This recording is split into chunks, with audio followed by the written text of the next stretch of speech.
اللہ الرحمن الرحیم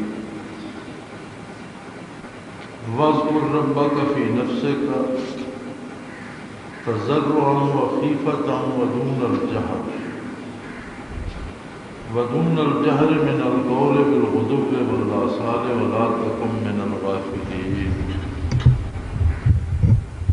اللہم سبحانک لا علم لنا الا ما علمتنا انک انت العلیم الحکیم مولایا صلی وسلم دائما ابدا علی حبیبک من زانت بہ الرسل۔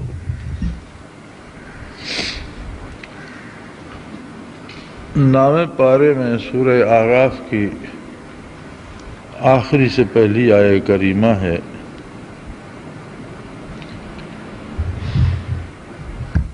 قرآن کریم میں جو عبادت بھی قرآنی آیت سے یا نص سے ثابت ہے وہ فرض ہے۔ جتنی عبادات قرآن کی نص سے ثابت ہیں وہ فرض عین ہیں،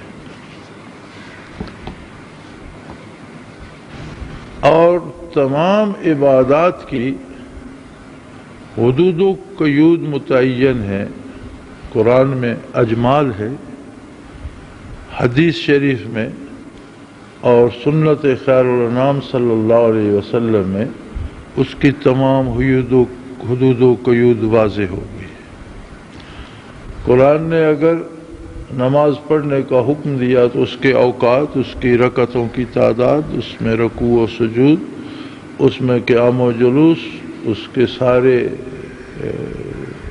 فرائض کے ساتھ اس میں سنتیں، مستحبات، واجبات، سب کچھ نبی رحمت صلی اللہ علیہ وآلہ وسلم نے واضح فرما دیا۔ اسی طرح روزہ فرض ہے، قرآن حکیم نے اجمالاً اوقات کی تعیین بھی کر دی، رمضان کے مہینے کی نشاندہی بھی فرما دی، لیکن اور بہت سی حدود و قیود کہ روزہ صرف پیٹ کا نہیں، زبان کا بھی ہونا چاہیے، کانوں کا بھی ہونا چاہیے، غلط بات سنی نہ جائے، غلط بات کی نہ جائے۔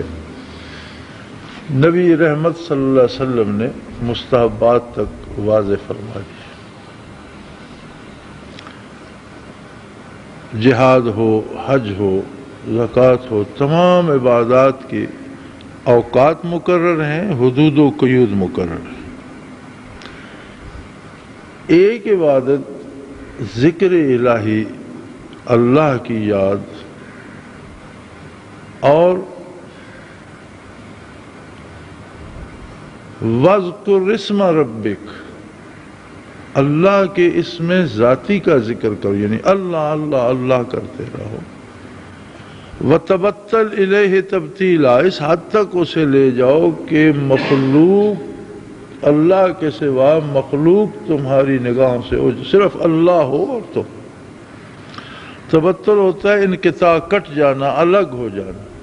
فرمایا اس طرح کٹ جاؤ مخلوق سے جیسا کٹ جانے کا حق ہوتا ہے۔ اور اس عبادت کی کوئی نہ وقت کی تعیین ہے، نہ اسے کسی دوسری عبادت کو اس کا متبادل قرار دیا گیا، بلکہ ذکر کثیر کا حکم اکثر مقامات پہ ملتا ہے۔ اب اسی آیہ کریمہ کو دیکھ لیں، ارشاد ہوتا ہے وَاذْكُرْ رَبَّكَ فِي نَفْسِكَ، اپنے پروردگار کا ذکر دل ہی دل میں کرتے رہو، تضرعا وخیفۃ ودون الجہر من القول، تضرعا نہایت عاجزی سے، یہ جانتے ہوئے کہ میں ایک حقیر مخلوق ہوں اور وہ رب العالمین ہے، اور اس بات سے ڈرتے ہوئے کہ کہیں میں اس کی نافرمانی کی زد میں نہ آ جاؤں۔ ودون الجہر من القول، اور بغیر لوگوں کو سنائے، بغیر آواز نکالے، بالغدو والآصال، ایک انگریزی کا لفظ ہے اراؤنڈ دا کلاک. جب انہیں کہنا ہو نا کہ یہ کام ہر وقت کرتے رہو، تو انگریزی میں ایک جملہ استعمال ہوتا ہے کہ اراؤنڈ دا کلاک، کہ یہ ایسا کام ہے کہ یہ رات دن کسی وقت رکے گا نہیں، یہ کرتے رہو. یہ جو اراؤنڈ دا کلاک ہے اس کو عربی میں کہتے ہیں بالغدو والآصال.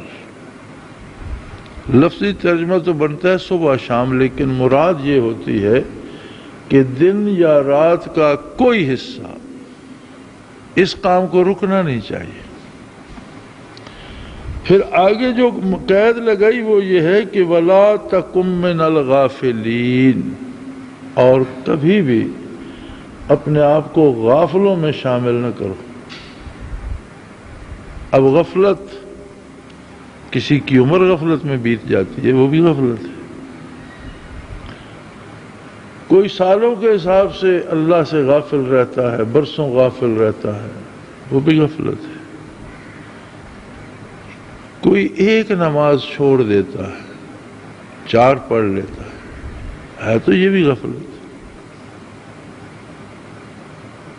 4 دفعہ تو حاضر ہوا بارگاہ ربی میں، ایک دفعہ سستی کر گیا، کہیں مصروف تھا نہیں پڑھی تو غفلت ہو گئی. اسی طرح جب ذکر ہر وقت کرنے کا حکم ہے تو جو لمحہ ذکر سے غافل ہوگا وہ غفلت ہو جائے گی. صوفیاء کہتے ہیں نا، جو دم غافل سو دم کافر. کفر کا معنی ہوتا ہے ناشکری. تو صوفیاء کا قول ہے کہ جو دم اللہ کے ذکر کے بغیر نکلے یہ ناشکری ہے. میں ایک دن فتاوی میریہ دیکھ رہا تھا تو اس میں ذبی کا مسئلہ، ذبیہ کا آ گیا. کسی نے پیر میر علی شاہ رحمۃ اللہ علیہ سے مسئلہ پوچھا کہ جانور کو جب ذبح کیا جائے تو اس وقت اللہ اکبر کہنا ضروری ہے، یا اگر اس کا دم نکل جائے اور پتہ نہ چلے اور پھر بعد میں کوئی اللہ اکبر پڑھے تو؟ انہوں نے فرمایا جب جانور مر چکے، اس میں جان باقی نہ ہو تو پھر اللہ اکبر پڑھنے کا کیا فائدہ؟ یعنی اس کا دم جو نکلا تو وہ تو بغیر اللہ کے نام کے نکل گیا، وہ تو حرام ہوگا. اب حرام پر اللہ اکبر پڑھتے رہو تو وہ تو جائز نہیں ہوگا. ہاں اس میں زندگی کا اثر ابھی باقی ہے، وہ ہاتھ پاؤں مار رہا ہے تو آپ کسی نے پہلے سستی کی، آپ اس وقت تکبیر پڑھ دیتے ہیں تو درست. لیکن جب وہ ٹھنڈا ہو گیا، اس کی جان نکل گئی، اب اللہ اکبر پڑھو یا کچھ پڑھو، اب وہ نہیں ہوگا. مسئلہ تو جس نے پوچھا اسے بتایا، وہ چلا گیا یا بیٹھا تھا. تو احباب جو بیٹھے تھے ان سے کہنے لگے کہ دیکھو جانور ہے اور مکلف بھی نہیں ہے، حلال جانور ہے، اگر اس کا دم اللہ کے ذکر کے بغیر نکل جائے تو حرام ہو جاتا. ہم تو انسان ہیں اور مکلف ہیں، تو ہمارے جتنے دم اللہ کے نام کے بغیر جاتے ہیں یہ کس کھاتے میں؟ صوفیاء کے نزدیک سب سے زیادہ کام زندگی میں انسان جو کرتا ہے وہ سانس لینے کا ہے. بے ہوش ہوتا ہے تو بھی سانس لے رہا ہے، بیمار ہے تو بھی لے رہا ہے، کھڑا ہے تو بھی لے رہا ہے، لیٹا ہے تو بھی لے رہا ہے، چل رہا ہے تو بھی لے رہا ہے. یا پھر دل کی دھڑکن دوسرا کام ہے کہ جب تک زندگی ہے وہ دھڑکتا رہتا ہے، اور اگر رک گیا تو زندگی رک گئی. تو صوفیاء نے اسی حکم کی تعمیل میں ہر آنے جانے والے سانس کو اللہ کے نام سے آراستہ کرنے کی کوشش کی، دل کی ہر دھڑکن کو اس سے آشنا کیا. اور یہ کسی صوفی یا کسی پیر صاحب کی مہربانی سے نہیں ہوتا، یہ برکات نبوت ہے، نبی علیہ الصلوۃ والسلام سے وراثتاً چلتی ہیں اور نور نبوت سے دل روشن ہوتے ہیں. جس طرح قرآن و حدیث کا سارا علم موروثی ہے، کسی نے درمیان میں ایجاد کر کے کچھ نہیں داخل کیا، اور اگر کیا ہے تو وہ باطل ہے۔ جو وراثتاً حضور علیہ الصلوۃ والسلام سے صحابہ نے سیکھا، صحابہ کرام سے تابعین نے سیکھا، ان سے تبع تابعین نے سیکھا، نسل در نسل جو اس 15ویں صدی تک آ رہا ہے وہی دین ہے۔ دین موروثی ہے، وراثت ہے۔ اسی طرح برکات نبوت بھی موروثی ہیں اور تب سے اب تک چل رہی ہیں اور قیامت تک چلتی رہیں گی۔ صحابہ کرام کو رضوان اللہ علیہم اجمعین براہ راست شرف زیارت اور شرف جمال نصیب ہوا تو ایک نگاہ میں ان کے وجود کا رواں رواں ذاکر ہو گیا۔ قرآن حکیم اس پہ گواہی دیتا ہے، فرماتا ہے ثم تلین جلودہم وقلوبہم الی ذکر اللہ، کھال سے لے کر نہا خانہ دل تک وجود کا ہر ذرہ اور ہر سیل ان کا ذاکر ہو گیا۔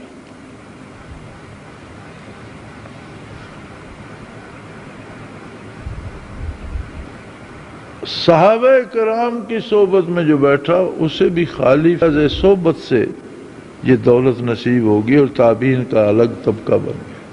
اسی طرح تبع تابعین سے لے کر آج تک اللہ کے بندوں نے علم ظاہر بھی سیکھا، عمل بھی کیا، اور اس کے ساتھ یہ قلبی کیفیات بھی وراثتاً وہی برکات جس نے صحابہ کرام کے وجود کو روشن کیا تھا، تابعین تبع تابعین بھی وہی برکات محمد الرسول اللہ سینہ بسینہ حاصل کی اور اگلوں تک پہنچائیں۔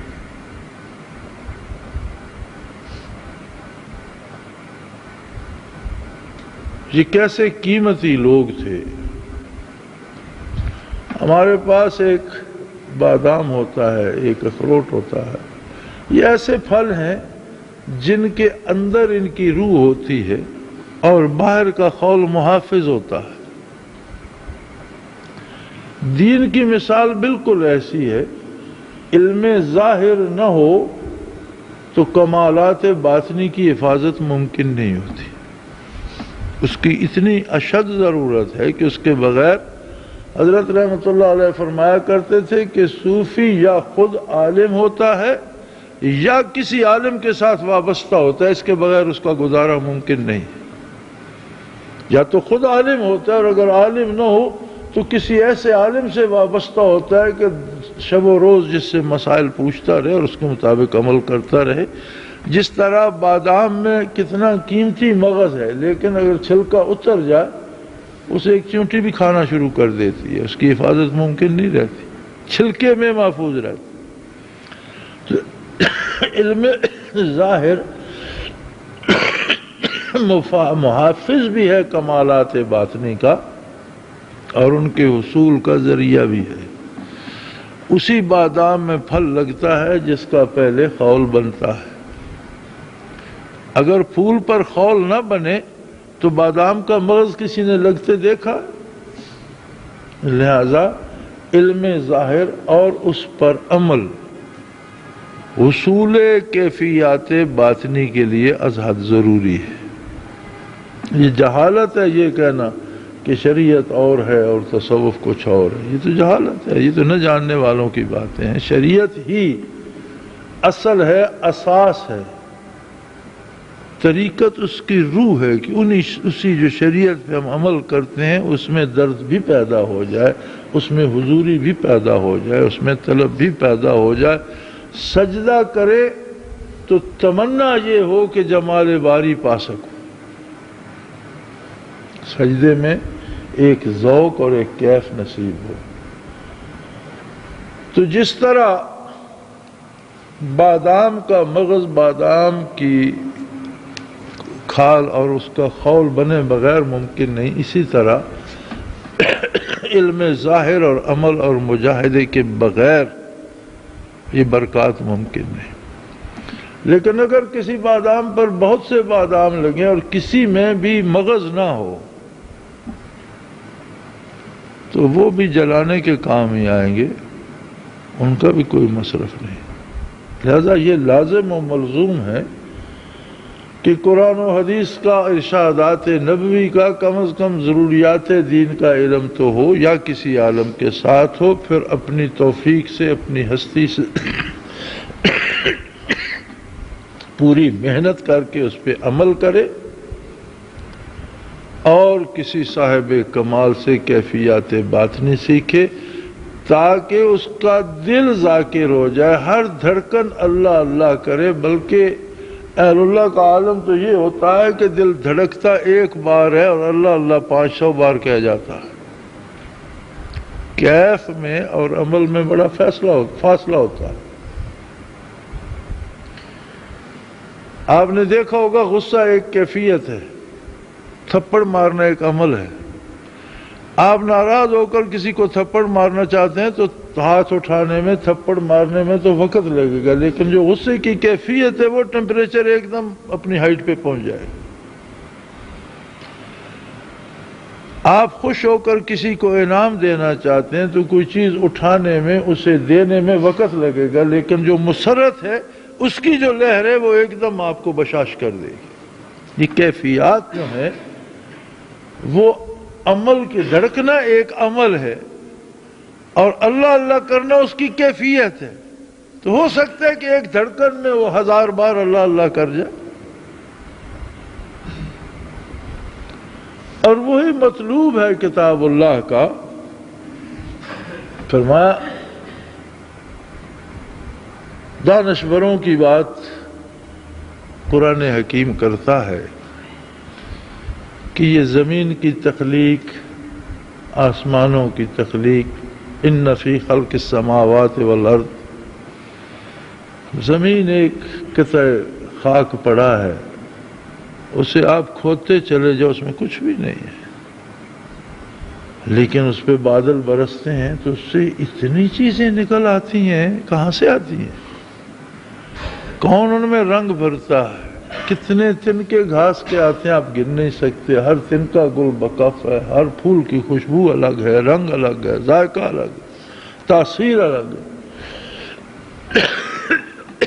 کون ایسا ہے مصور حقیقی جو یہ تصویریں بنا رہا ہے؟ اسی طرح آسمانوں کی تخلیق، شب و روز کی آمد و شد، بادل، بارش، سورج، چاند، ستارے، فرمایا یہ جو ارض و سما کی تخلیق ہے دانشوروں کے لیے یہ بہت بڑی دلیل ہے عظمت باری پر۔ ایک نہیں، اس میں لاکھوں دلائل ہیں عظمت باری پر۔ لیکن صاحب عقل کون ہے؟ لِأُولِي الْأَلْبَابِ، یہ عقل مندوں کے لیے ہے، بے وقوفوں کو سمجھ نہیں آئے گی۔ پھر آگے اولی الالباب کی تشریح فرماتا ہے قرآن کہ صاحب عقل، صاحب خرد کون ہے؟ الذین یذکرون اللہ قیاما وقعودا وعلی جنوبہم، وہ لوگ جو لیٹے ہوں تو اللہ کا ذکر کر رہے ہوتے، بیٹھے ہوں تو اللہ کا ذکر ہو رہا ہوتا ہے، چل پھر رہے ہوں تو اللہ کا ذکر۔ وہ پنجابی کا ایک محاورہ تھا کہ ہتھ کار ول دل یار ول، زندگی کے کسی بھی کام میں اعضاء و جوارح مصروف ہیں، دماغ مصروف ہے، ہاتھ پاؤں مصروف ہیں، یہ لیٹ کے آرام کر رہے ہیں، لیکن دل کی ہر دھڑکن اللہ کا نام لے رہی ہے اور اللہ اللہ ہو رہی ہے، اللہ کا ذکر ہو رہا ہے۔ وہ لوگ عقل مند ہیں، صاحب دانش ہیں کہ جن کا کوئی حال یاد الہی سے خالی نہیں ہے۔ تو یہ ایک ایسا فرض ہے، ذکر الہی ایک ایسا فرض ہے کہ جس کا نہ موسم ہے، نہ وقت ہے، نہ حدود و قیود ہے، ہر دم کے ساتھ اللہ اللہ چلتی رہے۔ اور یاد رکھیں دنیا کی کامیابی آخرت پر انحصار رکھتی ہے۔ ہو سکتا ہے ایک شخص پوری دنیا کو فتح کر لے، لیکن یہ ضروری نہیں کہ وہ کامیاب بھی ہو، اسے سکون سے نیند بھی آتی ہو، اسے کھایا پیا ہضم بھی ہوتا ہو، اس کے دل میں خوشی بھی ہو، یہ ضروری نہیں ہے۔ اگر چنگیز خان نے یا تاتاریوں نے ایک جہان کو تہتے کر دیا لیکن اپنی زندگی میں کوئی لمحہ سکون کا نہ پا سکے تو کسے کامیابی کہیں گے؟ تو یہ ضروری نہیں کہ ایک بندہ ایک دنیا کو فتح کر لے اور وہ کامیاب ہے. ہو سکتا ہے ایک بندہ ایک کٹیا میں بیٹھا ہو لیکن وہ بڑا پرسکون ہو، مزے سے، اسے کوئی تکلیف نہ ہو. ایک درویش کا میں پڑھ رہا تھا قصہ کہ بادشاہ نے بہت کوشش کی اسے دربار میں بلانے کی، وہ نہ گیا. تو ایک دن اچانک بادشاہ نے اپنے مصاحبوں سے کہا کہ بغیر پروگرام کے اچانک چلتے ہیں، چلو درویش کی زیارت تو ہو جائے. سردیوں کا موسم تھا، وہ اپنی کٹیا کے باہر بیٹھا دھوپ سیک رہا تھا. تو گئے، اس نے بھی آؤ بھگت کی، بیٹھا رہا. تو بادشاہ نے پوچھا کہ جی کوئی خدمت جو میں آپ کی کر سکوں؟ اس نے کہا جی آپ میرے اور دھوپ کے درمیان آ گئے، آپ تھوڑا سا ہٹ جائیں، مجھ پر دھوپ لگنے دیں، بس اور کوئی ضرورت نہیں. میں دھوپ میں بیٹھا تھا، آپ سورج کے سامنے آ گئے، آپ درمیان سے ہٹ جائیں، یہی آپ کی کرم نوازی. باقی ساری حکومت میں سے اسے کسی چیز کی ضرورت ہی نہیں. تو وہ ایک درویش جو ایک کٹیا میں بھوکا پیاسا بیٹھے، اگر اس سے اتنا سکون اللہ نے دے دیا کہ اسے شہنشاہ کی سلطنت میں سے کچھ نہیں چاہیے، تو کامیاب تو وہ ہے. جیت تو وہ گیا جو اپنی زندگی سکون سے اور مزے سے گزار رہا. تو دنیاوی زندگی کی کامیابی کا مدار بھی آخرت. اگر آخرت درست ہوتی ہے، آخرت سنورتی ہے، تو دنیا میں انسان کو سکون نصیب ہوتا. اور آخرت بگڑتی ہے اگر، تو دنیاوی زندگی میں بھی تلخیاں آ جاتی ہیں اور سکون اٹھ جاتا ہے اس سے. چونکہ دنیا پرتو ہے، عکس ہے آخرت کا. دنیا حقیقی زندگی نہیں ہے اور آخرت حقیقی زندگی ہے. ہم جو عمل بھی کرتے ہیں اس کا جو نتیجہ آخرت میں بنتا ہے اس کا عکس اس دنیاوی زندگی پہ پڑتا رہتا ہے. آپ نے کسی بدکار کو کبھی پرسکون نہیں دیکھا ہوگا اور کسی نیک کو پریشان نہیں دیکھا ہوگا. چونکہ اللہ کے ساتھ اور اس کی عظمت کے ساتھ جس کا رابطہ ہو جائے اسے سکون، جس کی آخرت سنور جائے اسے سکون نصیب ہو جاتا ہے. اور عجیب بات یہ ہے کہ جتنی اس عبادت کی تاکید کی گئی کتاب اللہ میں، جتنی اس کی تاکید کی گئی سنت میں، عمل میں، اتنا ہی اس کی طرف سے ہم غافل ہو گئے. میری رائے میں یہی وجہ ہے کہ ہمارے نمازیوں میں، حاجیوں میں، علماء میں، پڑھے لکھے دینی لوگوں میں بھی اب وہ بات نہیں رہی کہ بندہ ان پر اعتبار کر لے. کتنے بڑے نقصان کی بات.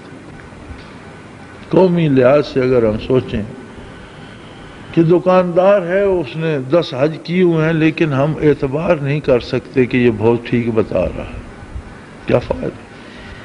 ایک عالم ہے، مفتی ہے، پڑھا لکھا ہے، اس کی بات پہ ہم اعتبار نہیں کر سکتے، ہو سکتا ہے جھوٹ بول رہا. تو پھر ہمارے پاس کیا کلیہ رہ گیا، ہمارے پاس کیا قاعدہ رہ گیا کہ کون شریف آدمی ہے؟ ایسا کیوں ہوتا ہے کہ لوگ 10 حج کر کے بھی عملی زندگی میں سیدھے نہیں ہوتے؟ سارا علم پڑھنے کے بعد بھی ان میں تبدیلی نہیں آتی، چوریاں کرتے ہیں، جھوٹ بولتے ہیں. اس لیے کہ علم کو دماغ تک رکھتے ہیں اور دل میں غفلت ہوتی ہے. اور جب تک دل اللہ اللہ نہ کرے، دل میں کیفیات پیدا نہ ہو، خالی بادام ہے جس کے اوپر لکڑ ہے، اس میں مغز نہیں ہے، اس سے کیا کسی کو لذت ملے گی؟ کیا اس سے کسی کو دوا ملے گی؟ تو ذکر الہی فرض عین ہے. جب ایک چیز نماز فرض ہے، جب نماز کا وقت ہوتا ہے تو وضو فرض ہو جائے. وضو خود فرض نہیں ہے لیکن جب نماز کا وقت ہوتا ہے تو وضو فرض ہو جاتا ہے نماز کے لیے۔ اسی طرح ذکر جب فرض عین ہے تو اس کی تلاش فرض ہو جاتی ہے، اور کہیں مل جائے تو پھر سیکھنا فرض ہو جاتا ہے۔ بعض چیزیں خود فرض نہیں ہوتی لیکن دوسرے کے ساتھ مل کر بالواسطہ فرض ہو جاتی۔ اللہ کریم ہمیں دین کی سمجھ اور شعور عطا فرمائے، گناہوں سے درگزر فرمائے اور توفیق عمل عطا فرمائے، اور ہمارے دلوں کو اپنی یاد سے آباد رکھے۔ وآخر دعوانا الحمدللہ رب العالمین۔